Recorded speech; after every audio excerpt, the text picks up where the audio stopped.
Willow, would you do your beautiful little welcome to everybody that you do? I sure will. I would like to Love it. welcome everybody to. It's Cryptic here because she was going to tape. Yeah.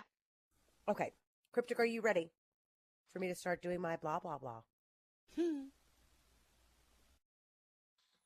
Oh, fantastical.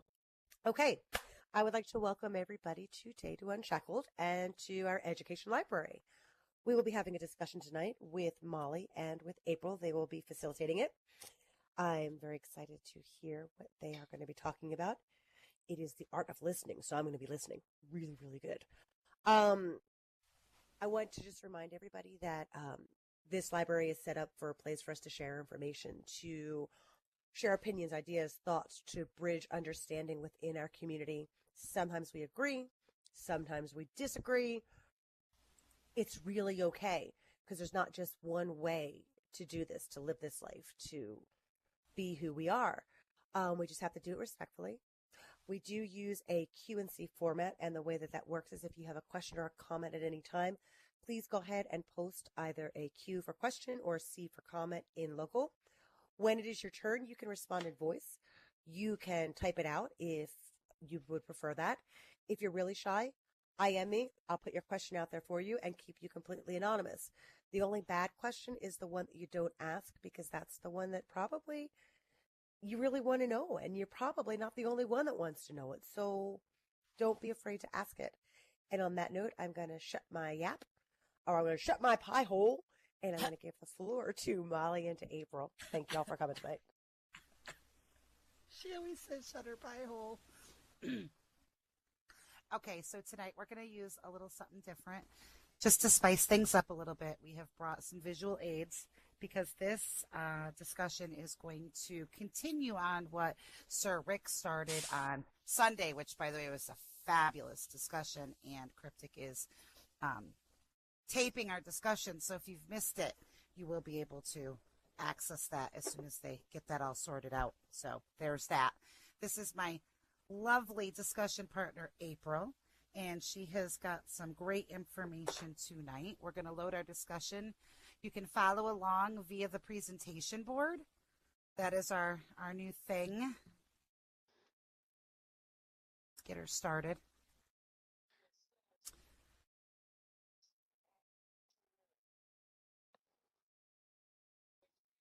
And tonight's topic is the art of listening. April? Let's see here. So, let me find my pertinent information and get to the right page. I haven't played with this thing nearly as much as I probably should have. Oh, yes, Cryptic. We will read what's on every screen.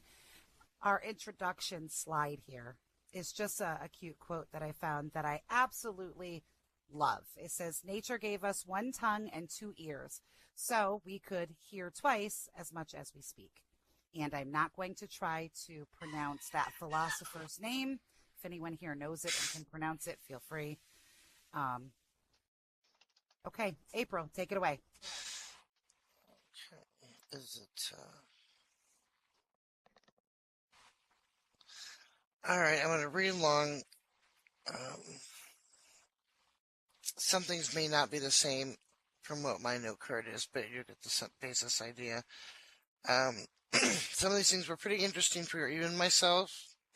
I thought I'd do them, so don't look at any of it as that you're doing something wrong. You were just uninformed or maybe didn't know. Active listening is a communication technique that is used in counseling, training, and conflict resolution. It requires that the listener fully concentrate, understand, respond, and then remember what was being said. This is the opposite to reflective listening, where the listener repeats back to the speaker what they have just heard to confirm understandings of both parties.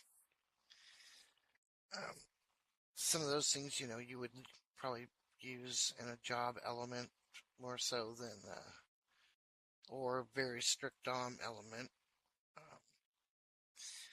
Comprehension is shared meaning between parties in a communication transaction. This is the first step in the listening process. The second step is being able to take breaks between discernible words and taking segmentation or talking segmentation. So many of you know you can usually get a visual idea if when you're talking real life per se to someone, whether they're really paying attention or comprehending what you're saying by the look on their face. Would you agree?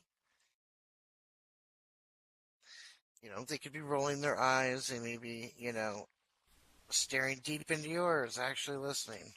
I would agree.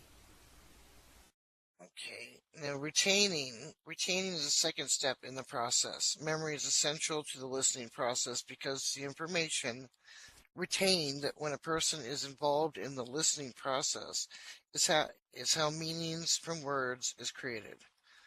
Because everyone has different memories, the speaker and the listener may match different meanings to the same statement. However, memories are fallible. Thinking like cramming many cause information to be forgotten.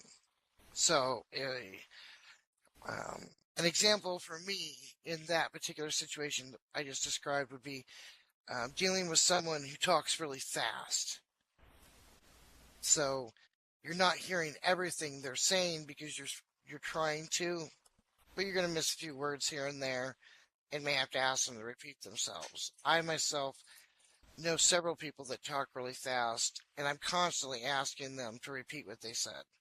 So I can safely assume that probably that would be a problem on my side because no one else seems to have a problem hearing them. So, in steps to listening, if you reflect to the board, it says one would be looking at the person, having their attention, and suspend other things you are doing. Number 2, listen not merely to the words, but the feeling content. The speaker's words, sometimes you can tell when they're saying something that's very passionate or maybe talking to you about a situation that's painful for them. Be sincerely interested in what the other person is talking about. Number 4, restate what the person said. So that would be clarification that you're under the same understanding as they were trying to express. Number 5, it's okay to ask for clarification questions once in a while, just to confirm you're still on the same base as them. Number 6, be aware of your own feelings and strong opinions. Number 7, if you have to state your views, then say them only after you have listened, as feedback to the sender. Engaging in open conversation. Let me see.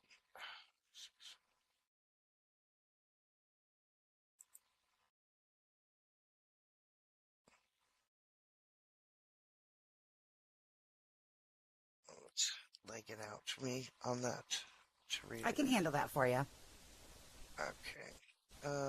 The proper use of active listening results in getting people to open up, avoid misunderstandings, resolving conflict, and building trust. So, April, if I really had something I wanted to say to you and I wanted you to really understand and say it was very important, what's the first step? What's the first step in you actively listening to what I'm about to tell you? Acknowledging the fact that you need my undivided attention, that this could be important.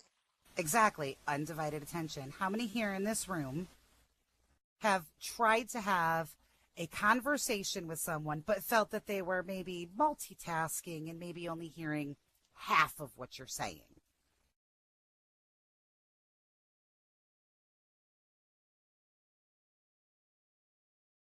Yes. Right, like right now.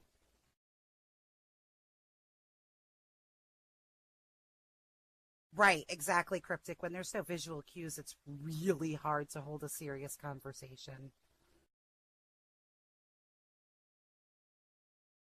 Being very honest, August.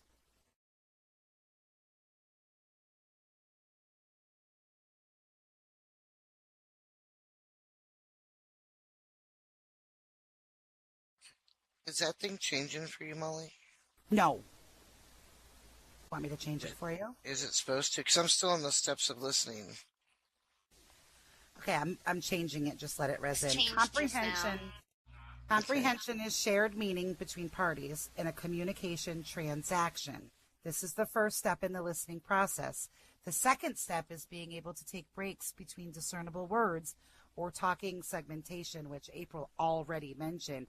How many here, for instance, when talking to one of their friends about something, it doesn't have to be necessarily really important, but just while talking with someone, inserts your opinions almost immediately, or has the thought, oh, I already know where this is going. So automatically you jump in and you insert your 2 cents. How many here are guilty of that?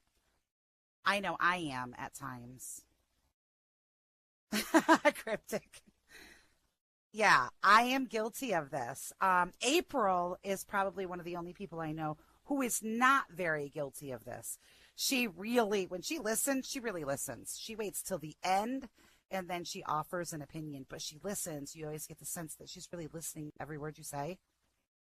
And so when you get to the end, you're like, okay, go. And she's like, let's think about this. That's pretty much, I would say, the best approach to communication. She really heard every word I said, and she's rolling it around in her brain, and then she gives you her opinion on the matter. So I think that's very important. It's also a really good example of communication. Does anybody else here have a good example of communication that they've experienced, whether it be in real or be in SL?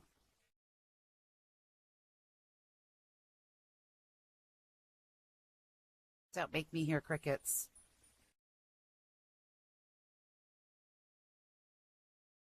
Go ahead, Draven. Well, since it seems everybody's a little shy or whatever, I guess I'll throw myself under the bus here. All right. I will honestly say that when I first met April and Molly, I wasn't a very good listener.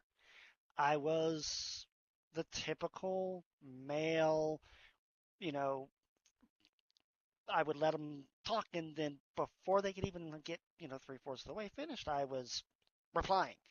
And I was defensive in my reply. I wasn't, it's like, okay, I felt attacked the minute they came to me with anything. Typical guy reaction. Oh, you're just being moody, or you're attacking me, so now I have to get you back.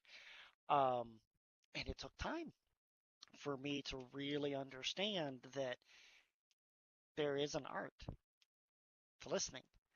There is an art to paying attention. I was reminded of this just the other night. Miss Molly reminded me that she found it very rude that I would multitask when we were playing games. Now, granted, I was more times than not on Marketplace shopping for stuff that I wanted to buy for her or for Miss April, but it still felt very offensive to her because game time, when we all sit down to play a game, it's communication time. That's when we talk. That's when we laugh. That's when we cry.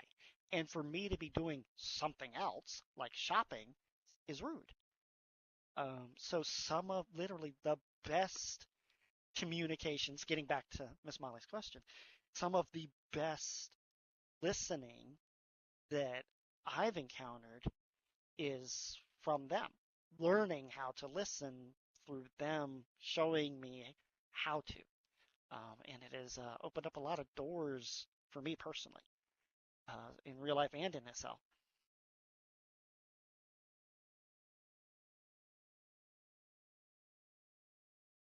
Thank you. That's an excellent example. Go back and check here. Okay. Well, moving on to retaining. Retaining is now this is not on the board. This is some of my own investigative on this. Retaining is a second step in the process. Memory is essential to the listening process because the information retained when a person is involved in the listening process is how meanings from words is created. The responding I skipped my spot. Listening is an interaction between speaker and listener. It adds action to a normally passive process. So basically, nobody wants to have a conversation that falls on deaf ears, like someone's blankly looking at you with nothing to add. I can't see what's on the board. You're going to have to handle that board, Molly. Yes, ma'am. Okay, so up on the board we have communication blockers. These are things that you really don't want to do when you're trying to have an effective communication with someone. Whether you're the listener or whether you're the person who's speaking, these are always good things to remember. Number one, why? I know when somebody asks me why, I do tend to get a little defensive. Who here gets defensive when someone questions every word that comes out of your mouth? When they want to know the motivation behind it, and they say why, I get defensive. I do. It's true. Number two, quick reassurance. Like, don't worry about that. Well, that just tells me I don't really care about what you're talking about. This doesn't affect me. The quicker we get this over with, the quicker I can move on to going shopping or whatever. It's just, I feel like I'm being blown off. And sometimes that's the quickest way to shut a person down. Sometimes that's all that needs to be said. And they're just like, yep, I'm done here. I'm moving on. I'll talk to somebody else. Doesn't feel good. Number three, advising. I think the best thing for you is to move to assisted living. What an odd, okay. Advising. Sometimes people aren't looking for advice, which is why it's very important for you to actually listen well. Sometimes they don't need advice. Sometimes they're just unloading and they just need somebody to listen. So you have to be very careful when you're advising people or giving them your opinion, because that can be kind of like a double-edged sword. It's kind of like a trap. Sometimes that's not what they're looking for. But if you follow the rules of good communication and you're looking at them and you're paying attention and your attention is not being divided amongst other tasks, you will already know this. Digging for information or forcing someone to talk about something they would rather not talk about, as the person who is talking, that person will ask or they will share whatever they feel comfortable sharing. And you shouldn't really dig, because then that starts to apply pressure. And when pressure is applied, we start to recede, and that's no good. Patronizing. I'm a big one for this. I don't like to be paid at all. It makes me feel like the person does not value my intelligence, and it's the quickest way for me to move on to somebody else. Preaching never works either. It's right up there with patronizing. Oh, so Cryptic, you come to me and you tell me my grandmother just died and I am so sad, but my grandmother is still alive. And I say to you, I know exactly how you feel and I'm so sorry. No, you don't. You don't understand how I feel because you have not lost your grandmother. Maybe you have lost someone in your life before, but you don't know exactly how I feel. So please do not patronize me with that or say things like, oh, poor baby. I will slap a motherfucker. That is not what you say to me. And oh, poor baby. And interrupting. I am the biggest defender of number 7.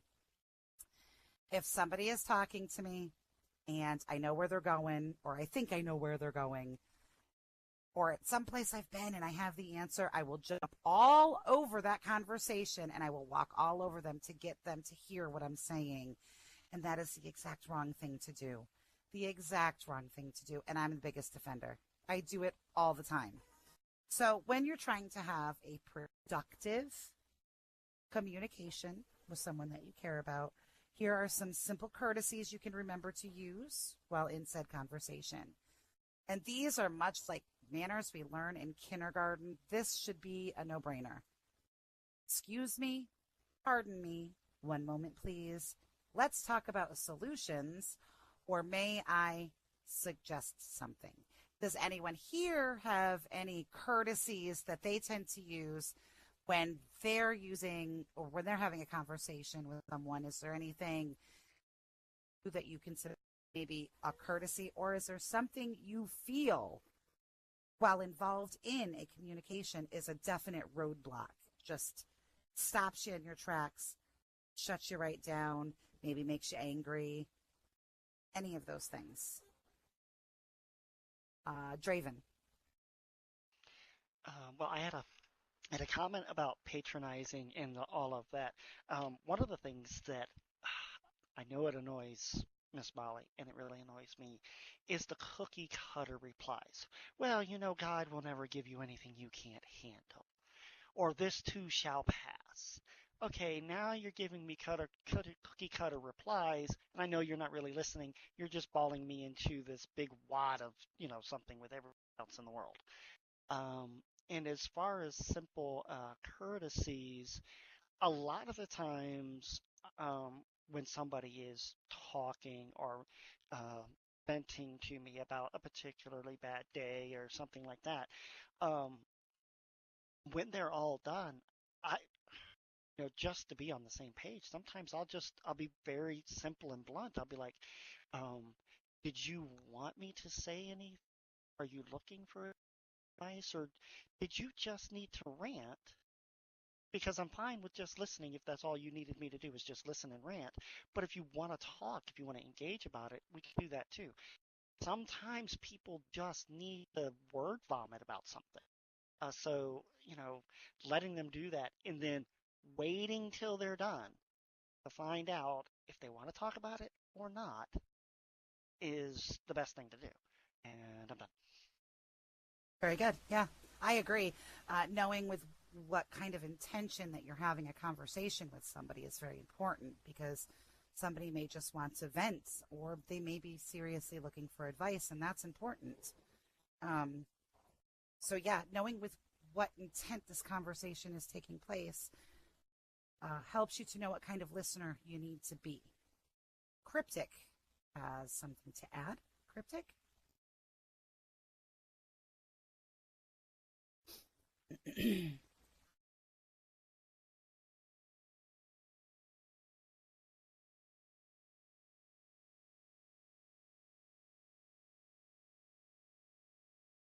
Absolutely. When you find your words, you just let us know. So anybody here have any special, things that while having a conversation really ticks you off? Something that's just like, yeah, you're not the right person to listen to, or to listen to me, or the right person for me to vent to? Anybody have any experience and any courtesies that they particularly like you may like? May I suggest something that might be something you particularly feel comfortable hearing and helps you to be more communicative? Anybody help me out here?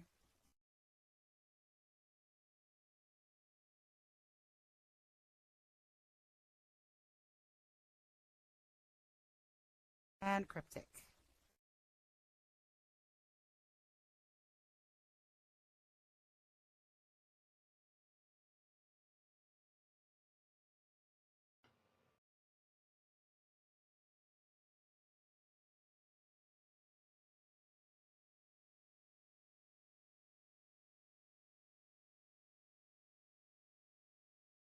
Cryptic says a good one for her is saying, you're sort of losing me here a bit. Can you restate that? Clarification is very important. I agree. Absolutely. And there's nothing wrong with, when having a communication, asking questions.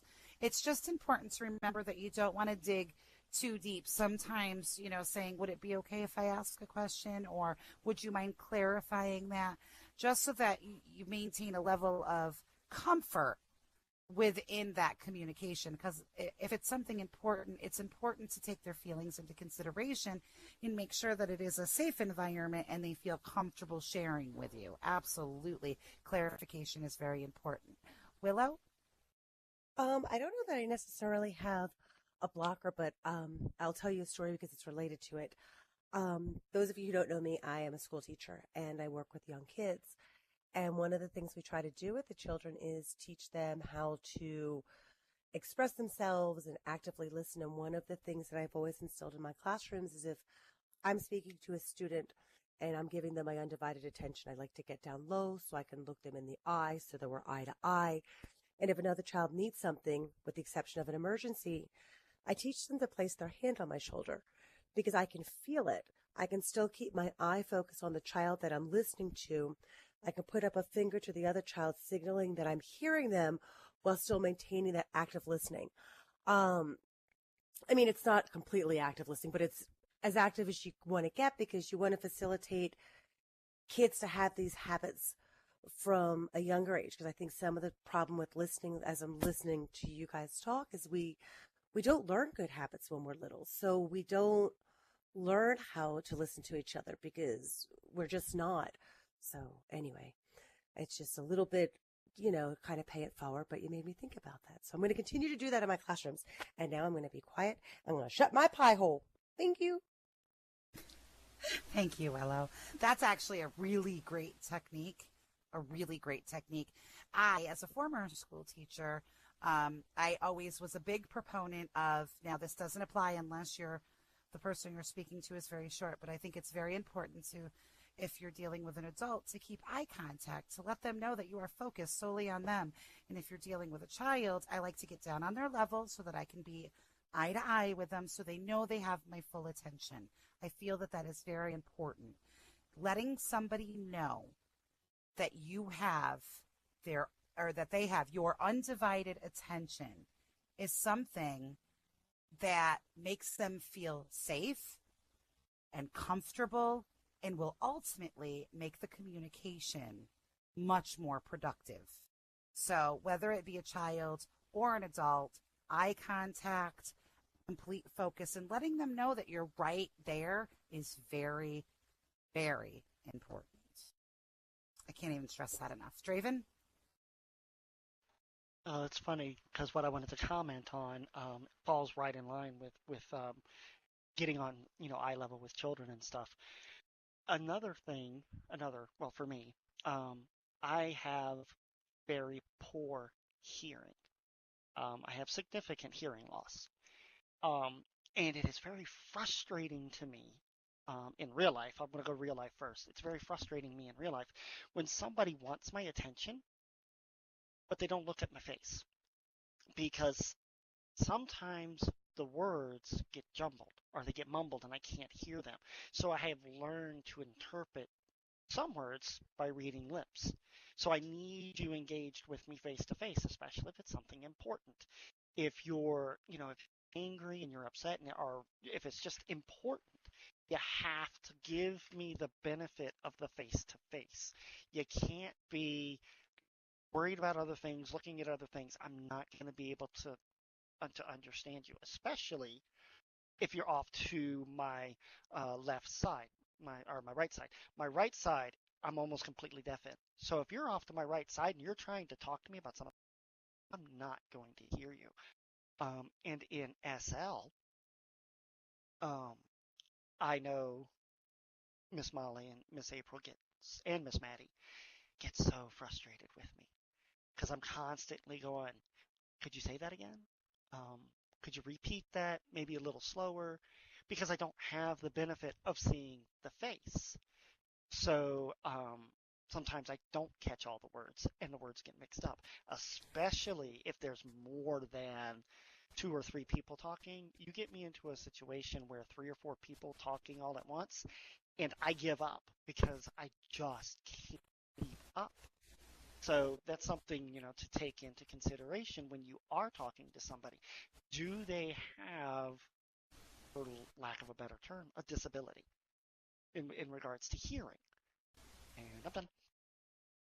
Thank you, Draven. That's a good point. It's a very good point, especially here in SL, where, you can turn your volume up, but you still have hearing loss. And so that is an important subject to cover. How do you be more communicative in those situations?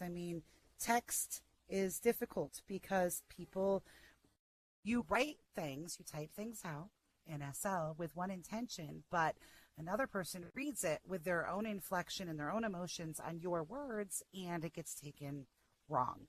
I can't tell you how many times that I have had a miscommunication with someone, and it's just barreled into an argument. And really, it was just a miscommunication because they didn't understand how I was trying to convey what I was saying. And that is very frustrating in here, which is why I'm a lazy typer. I lie, I'm not really lazy.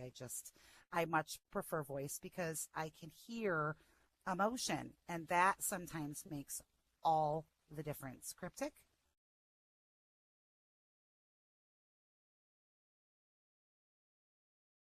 Says when someone is communicating an anger or an angry situation, it can be very overwhelming. I can't even hear what they are saying because the anger just totally overwhelms the communication. How can I hear them better in that situation? Because they are angry and it is hard to interject anything. I'm the biggest defender of this too. My If I emotions may, take over. You absolutely may. I found this quite startling that I'd never realized this in conversations or disagreements. Um, I think this touches a little bit on what Cryptic was asking. It says individuals in conflict often contradict each other. Ambition occurs when one listens to someone else's argument for its weakness or ignore its strengths. This may include a distortion of the speaker's argument to gain a competitive advantage. On the other hand, if one finds that the party understands, an atmosphere of cooperation can be created. So essentially, she's right on target. When you're so overwhelmed with the anger and with which it's being said, you're not going to find a common ground to work on things that way because you can't just ambush somebody and pick their feelings and what's going on apart. You're acting as if their part of this disagreement is null and void, and that gets you nowhere. That's what I had to say on that. Thank you, April. That was pretty awesome, actually. I hadn't thought about that. But yeah, see, April will tell you I am the biggest defender of this because my emotions override common sense and I just go bleh, all over her. And she's like, well, first, let's calm it down. Let's relax. Let's use indoor voices. And then she starts with you want my advice? Yes, I do. Okay, let's look at it from this angle. And then we approach it that way.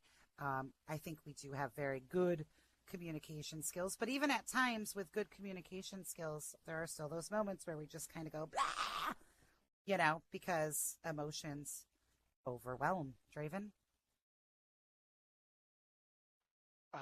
Yeah, I was pretty much just going to say what you said, but that's okay. I guess one of the biggest things when somebody does get to that point where they are angry and they're upset, and you're the one trying to listen, you're trying to listen to them, you're trying to get it to calm down.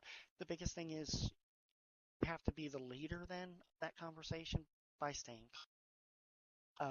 you and Miss Molly, one of my favorite sayings from don't um don't look down on my feelings.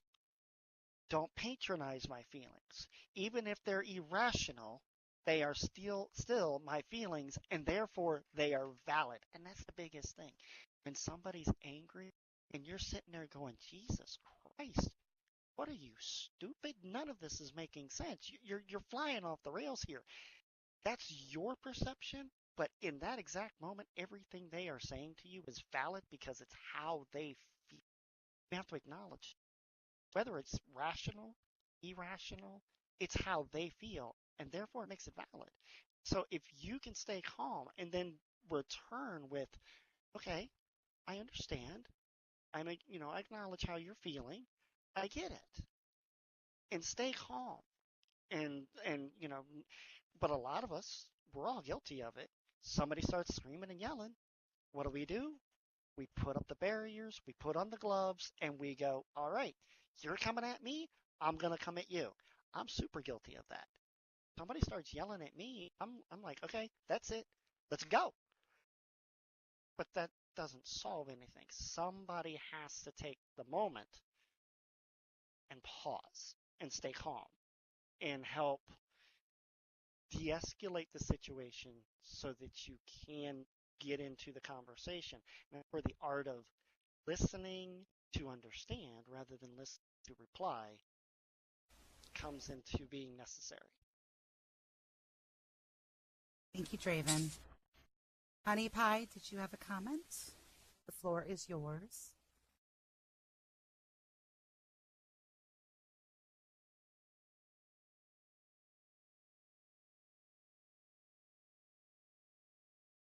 At this time, I'd like you guys to please direct your attentions to the small box with a heart on it underneath the presentation board. There is a small gift in there for the ladies. It is a smoky eye applier for your lovely faces. Not that you need makeup, but just a little token of our affection for you all to have. Honey Pie says, and my text just faded, so give me 1 second. Honey Pie says, 100% agree. Me and my RL see things differently. That is us. He thinks my examples or scenarios are dumb because he sees them different. And it does get heated because he doesn't listen. Yeah. That's a huge pet peeve. Well, how about you? Oh, yeah. Speaking of that, I have a little paragraph here on barriers to active listening. Oh. So some barriers are due to hunger or fatigue of the listener, making them irritated and less inclined to listen to the speaker. Sometimes it's due to the language the speaker uses, such as high-sounding and bombastic words that can lead to ambiguity. Other barriers include distraction, trigger words, vocabulary, and limited attention span. Listening barriers may be psychological, i.e. emotions, or physical, i.e. noise or visual distractions. So a lot of times it may help in your own battle to help a good communication, to take in like as in the real life relationships. I stop and think, maybe I should feed him first before we have this discussion. Scenarios where my husband comes home from work, he's tired, he wants to sit down on his butt and do nothing. So, if I need to have a discussion with him, or we need to communicate on something that might not be, say, the best conversation, I'm going to make sure dinner is done for him, make sure he's eaten, set up the situation to be the best possible scenario it can be to have said discussion. Now, in overcoming, hold on, I believe Cryptic was after Honey Pie, was she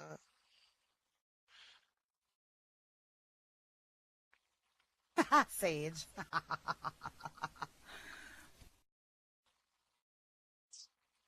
No, I think Cryptic's good. I think I read hers. I read hers. I'm sorry. So overcoming listening barriers. The active listening technique is more to improve personal communications in organizations.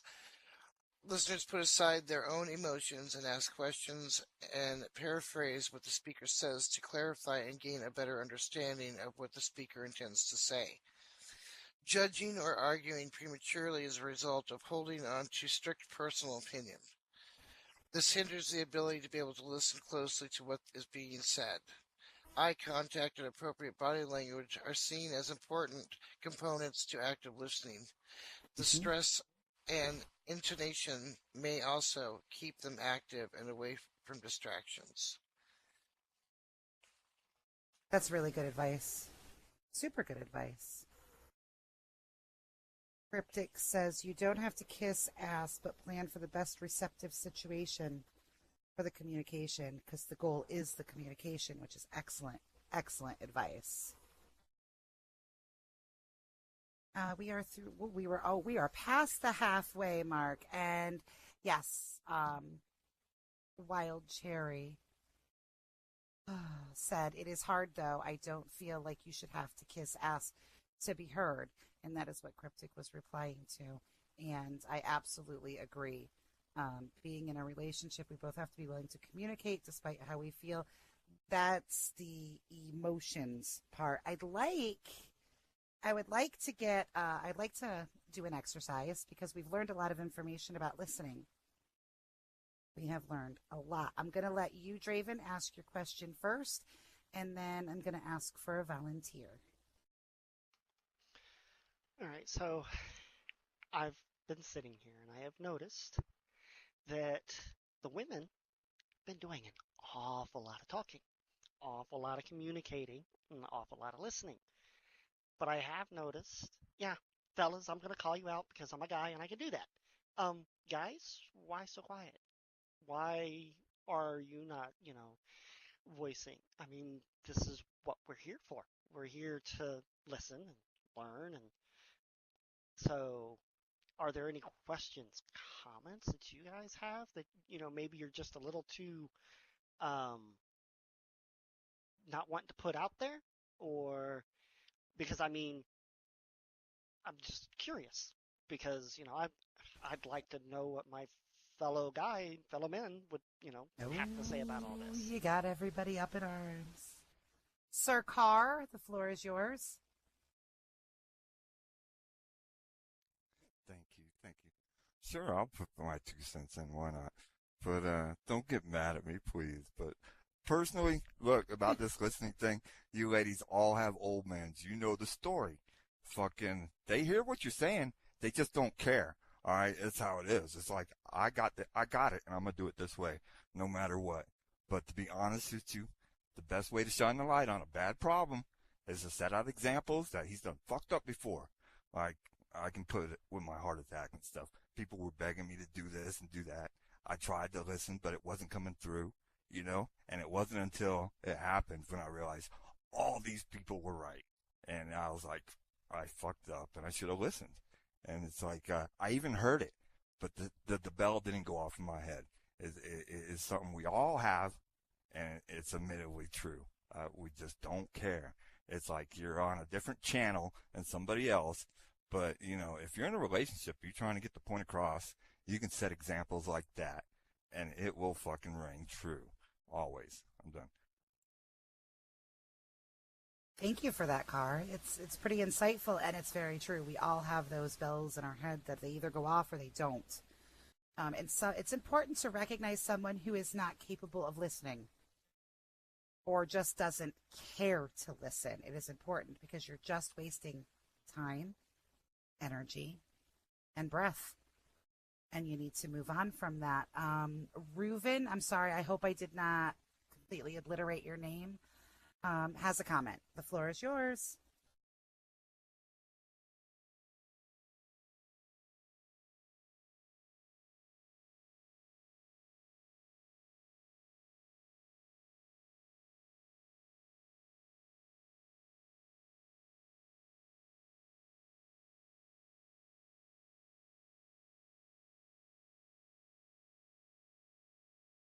Reuven, will you be typing your question or comment?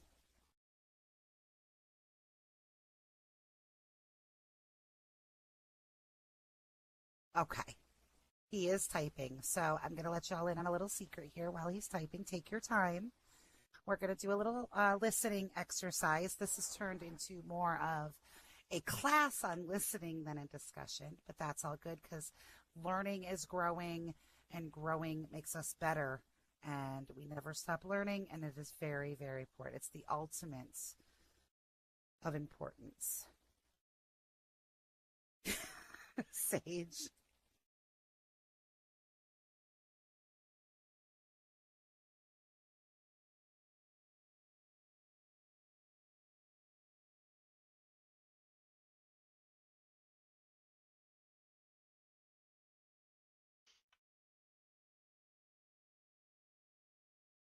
Have a good night, Sage.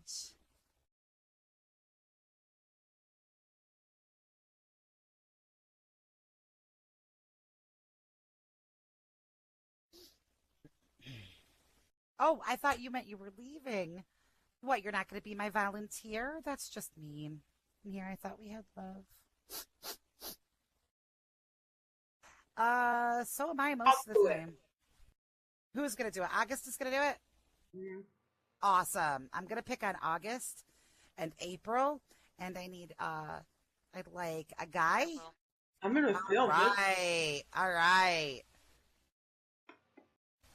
This is good stuff. I'm just waiting for Reuven. He's typing. Side note, in that the one about the number 4, digging for information and forcing someone to talk about something they would rather not talk about. Mm-hmm. See, think that would have been a positive, but to my shock, it's not the thing to do. Reuven says, I have to agree with what was just said from both persons, but to add to the identifying what kind of listener, I have to admit on my own fault that there's also a gray area in whether it's a listener who doesn't care versus a listener who isn't listening. Sadly, I fall under a category while although I'm listening, I don't understand fully as to what the speaker is saying, which can cause conflict. So taking a different approach and trying to get a point across helps. That's true. If that's all in the identification processes. I mean, sometimes it's very apparent the person that you're talking to just doesn't give a shit. And they make it apparent because they don't care. So in that case, it's easy to walk away. And in some cases, some people they try really hard, but sometimes they fall back a little bit because they're not understanding. And that's where it's important for you to ask for clarification, even repeating it back. Are we on the same page? Like April mentioned earlier, staying with each other on the same base, checking in intermittently to see if you're all on the same page still. I think that's really important and key. But thank you for your comment because that was very insightful. I appreciate that very much. August. So since we've done some learning here today, I thought it would be fun to do a little exercise and see what we've learned today about listening. There's various scenarios that we could do. I've chosen just a few to pick on a few of you unsuspecting victims. August, we're in a club. We're dancing. Don't ask me about anything you guys just talked about because I have no fucking clue what y'all. So I'm just playing with you. Yeah, you know, if you want something to say, speak up. I know you. August, we're in a club. Don't be the music's shy. pumping. I haven't seen you in forever. I walk up to you and I say, August, hey girl, what's up? How you doing? Ooh, what'd you do to your hair? That looks like shit. Go. You think so? I like it. I think it. I mean, Are you for real right now? Like if you was for real, I would just be like, well, I'm sorry for you. You know what I mean? Okay. Thank you for your input, but I give zero fucks about what your opinion is right now. I chose that one specifically for August because I knew that was the reaction that she would have. So you could approach that. If somebody really did that to me, I'd be like, why? What's wrong with it? What don't you like about it? Okay. And then I was like on some real shit. I'd be like, oh, what don't you like? And maybe I could see it from their perspective, like, and then, you know, and then say, well, you know, I like it, you know, like, and I'm the one who has to wear it. So you're entitled to your opinion, but really, like, I'm the one who's wearing it.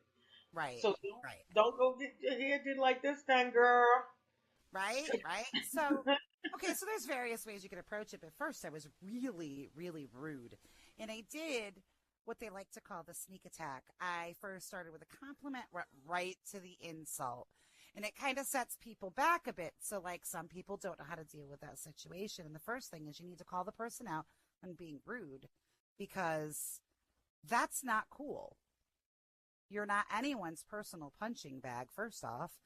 And so I know August, I know if I rolled up and said that to her in a club, I'd be on the floor. She'd be like, I will knock you out. What you talking about, my hair? And I get it, because, like, I'm the same way. But first, call them out on being rude. Call them out on not having manners. And then second, explain to them that it's hard, though. Oh, we're talking about listening. I'm interrupting. It is. You're fine. It is hard. It's really hard. But first, after you call them out for being rude, then secondly, explain to them that it's your hair on your head. You like it. And it doesn't matter what their opinion is because it's just an opinion. I'm that's good. That's good advice, and like it's something that I would think that sometimes I can be a little unrational, Me too. unrational, but Me too. Irrational? Yeah, me mostly too. I am, and so yeah, like that's definitely good advice and probably something I would say. But when somebody like say it wasn't just you making up a scenario and like somebody close to you like really said that because I'm thinking what would I really Mhm. do if like say somebody like my my sister or Waters was like, oh, I don't like this because sometimes they do that shit to me. I'm not so Mhm. much my sister, but chicks that you're close to and you're like, are they hating? Are they not appreciating what the fuck's going on right now? But like then I have to think to myself, sometimes you think that it's definitely have to verbalize back. Like, you really have to, like, you would say that definitely respond to their bullshit when they're just hating on you. Right. Sometimes I think I have to kick back because I'm too verbal and I'll tell somebody, you know, I'll go too much. And I'm like, you know Mhm. what? It's not even worth it putting the energy into it. Right. So, like, for me and my personality, I can go either way. Like you could definitely, I have no problem fucking letting somebody, and being and verbalizing, or sometimes if I know that I'm in a mood where it's gonna escalate and take it to another level, I might have to shut it down and just move on with it because people's attitude, even when they're real close to you, we get on each other's nerves. Best friends get on each other's nerves. Sisters get on each other's nerves. Even just when in a bad mood or whatever, like Mhm. don't even mean it. So She anyway, said something very important. She said, shut it down and move on. Sometimes there is no way to communicate with someone who is not responsive. And in that case, you do have to know when to just shut it down, walk away, count your losses. It's done. You're never going to get through to them. So don't bother wasting your time, basically. Thank you very much, August. You are, as always, awesome participant. April, you're in I don't know what she's tears. talking about. That hair is awesome. April, you're in tears. Your heart has been shattered into a million pieces and you're word vomiting all over me. And I say, that's all right, girl. You're good. It's okay. What do you think of this shirt on Marketplace? Here's the link, sees.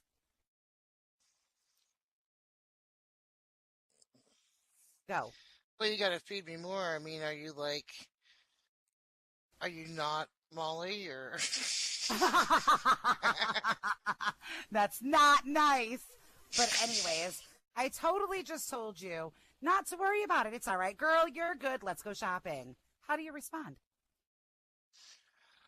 Well, see, that's hard for me because Thanks for giving a shit. Fuck you. Right? That's my initial response, but yeah. well, I mean, it's different when the conversation, comes from someone that you're really tight with because they've probably been listening the whole time through this awful relationship that is finally in, and they're probably in their mind like, thank fucking God, and want to distract you and get your head in a better place. Which every time I get a link from Molly, I'm like, this is going to be good. But I mean, if it was a random stranger, I probably wouldn't. It Well, would have to be you. I wouldn't be sending that to a stranger. let's just say a casual friend. I mean, you need somebody to talk to, and this person has been, an okay listener in the past, and you really need some advice. You really need something, and they're totally just placating you with the whole "it's all right." What doesn't kill you makes you stronger. This too shall pass. You're all right. Yeah, this happened to me, and it's all good. Just give it a day. And they're totally patronizing you. I mean, how do you respond in a situation like that? um, well, I guess I would just kind of gloss over it as their attempt to be, um, what is the terminology? Empathetic Mm-hmm. to my feelings, but they're really not placing a whole lot of value in what I'm saying. Right, right. And in which case you tuck tail and You go find one of your besties. I want Or they can't relate. That's actually a really, that's a good point. You know, maybe they can't relate. Maybe they don't understand because they've never been there. So they're just like, whatever. And they shrug it off. And that's important to know too, because when you're in such a vulnerable state and your emotions are running real high and your heart's shattered in a million pieces, you could very easily lose that friend because you get upset because they're not listening or they're not hearing you. And really, they're just coming from a place where they don't understand and they cannot relate. So that's a really good point. It's a very good point, Cryptic, and thank you for that insightfulness, because it's really important to know, like August said, going back to her, when to shut it down and move on, or when to realize that this just isn't the person that I need to listen and help me because they don't understand, they cannot relate, or they're just not that type of person. You know, we all have these friends that they're your friend, but they're not the one you go to when you need advice or you need help or you just need somebody to listen. Or, in the great words of Sir Cart, they just don't give a shit. Right. So, Sel, you and I were friends. You know, you come to me, we're talking, and you've got the serious issues, and you're talking to me, but like every second sentence, I'm interjecting my opinion and telling you what you should do before I've even heard the full conversation. How do you deal with that kind of a situation? Can you stop for a minute and let me finish saying what I'm trying to say? Perfect. Always be honest and straightforward and say, hey, hold on. I'm talking. Don't be afraid to assert yourself and say, listen, hey, this is a time for you to and for me to blab. So if you can't shut your face, I'm moving on to the next person. She's absolutely right. She shut me down hard. But sometimes you need that. Sometimes you need to just be put in your place and be like, oh, okay, so you don't, okay, I won't, all right, I'll be quiet. You go. Yeah. Cryptic, I get that. Cryptic said that's not her style. But that is my style. I'd be like, hello, I'm talking here. Shut the fuck up. Right. I need your ears, not your lips. Right, exactly. I mean, and it doesn't have to be done that way. I mean, of course, everybody has different personalities, so you would phrase it differently, maybe interject differently. Maybe Cryptic would be along the lines of, hi, so right now I'm in a rough spot, and could you please just stop for 1 second and just let me vomit all over you with my words, because I really need to just be heard and I need to just let it go. You know what I mean? Mm-hmm. And it's very important. Does anybody here have anything to add? Any situations that you've been in where you're just like, wow, this person's not communicating, or this was really great? Any Willow with the pie hole comment? I swear to God. It gets me every time. April, help me. See, I think it matters who you're talking to, too, like Cryptic is saying. If this was a conversation that I was having with, say, Willow or Twisted, I could do the, hello, I'm trying to say something here, stop talking. But if I was having the same conversation with Cryptic or, you know, anybody else in here that I don't have that kind of relationship with, I probably wouldn't be so. Yeah, I think most people that know each other know when they use the serious voice, it's time to listen to them. You know, I think they get that. I do. Yeah. I mean, there's dozens and dozens of situations we could put ourselves in, and we can present ourselves with, and we can come up with 5 and 6 and 12 and 25 different ways that we would deal with those situations. However, it's important to realize that when emotions are running high and you're all over the place, you're never going to remember that. And you're going to go on gut instinct and you're going to act however you're feeling in that moment. So it's important to realize that too. We can arm ourselves with the best defenses and the most education. And still, when emotions are running high, we tend to get irrational. We don't tend to think these things happen because why? We're human. Maddie? I just wanted to say that I'm kind of like Cryptic, and I'm not very assertive, and I don't talk to people that way, kind of. But my sisters bring that out in me. Sometimes I do get it, and I'll go and go and go, and then I'll just let it all out, and I'll vomit all over everything. Tell you to be quiet while I say something.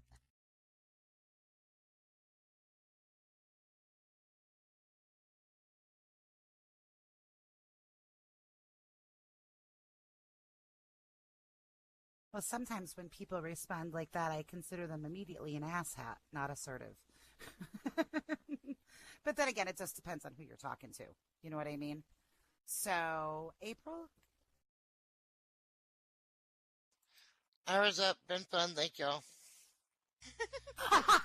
April! Oh my God, let's wrap this up, woman. Make sure everybody takes a gift as well. I have to pee. I defer to my co-host. Sorry, my husband's talking to me. Hold on. It was fun getting told off by August and Sel, though. I actually paused when Cell started talking. I'm like, holy crap, who's Cell mad at? And then I'm like, oh, it's the example. Holy crap, I'll be quiet, Cell, I promise. Absolutely, Wild Cherry. Go ahead. The floor is yours.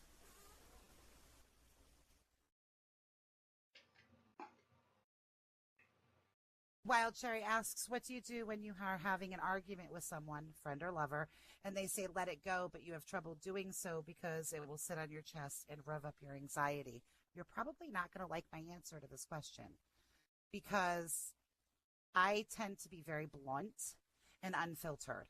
And if somebody tells me to let it go, I will look at them in the face and say, I can't. It's going to affect me. I need to work with you or independently or however towards a resolution because this is going to affect me. It's going to make me anxious. It's going to make me pick your emotion. You know, you need to have that closure is a good word. Yes. See, in those situations, it's really unhealthy when you don't have a partner who's listening. And maybe exposing them to some of the things that we've covered today.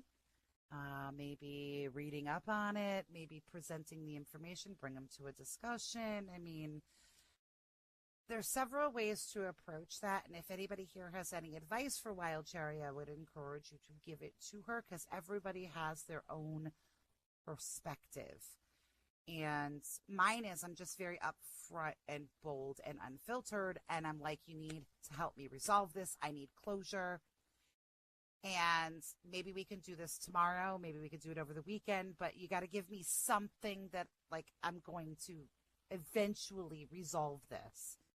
Because I'm not going to be happy if... Raven, do you have advice? Well, not to throw you under the bus, but I kind of sort of am. Oh. Molly, on occasion, does do that. She will look at me and say, you know, I really don't want to talk about this right now. I just don't. Just put it away. We'll deal with it later. And yeah, it's nerve-wracking. It really is. I know what you mean. But sometimes you just have to, and I know the anxiety, I suffer from the anxiety, you know, when things like that happen. It eats me alive. I don't sleep. I don't eat. It's just horrible. But sometimes if you want the best communication possible, sometimes you have to let it rest a little while before you approach it again. You just have to. And I know that's probably not the answer you want to hear. But sometimes you do. Sometimes you just have to put it on the back burner. There's no other way around it. I trust me, Wild. I've been there. The can't eat, can't sleep because I want to resolve it. One of my biggest downfalls is I'm a fixer. I have this insane need to fix it and to fix it now. It's horrible. You know, but sometimes you can't. Sometimes you just have to put it on the back burner and come at it from a different angle at a different time.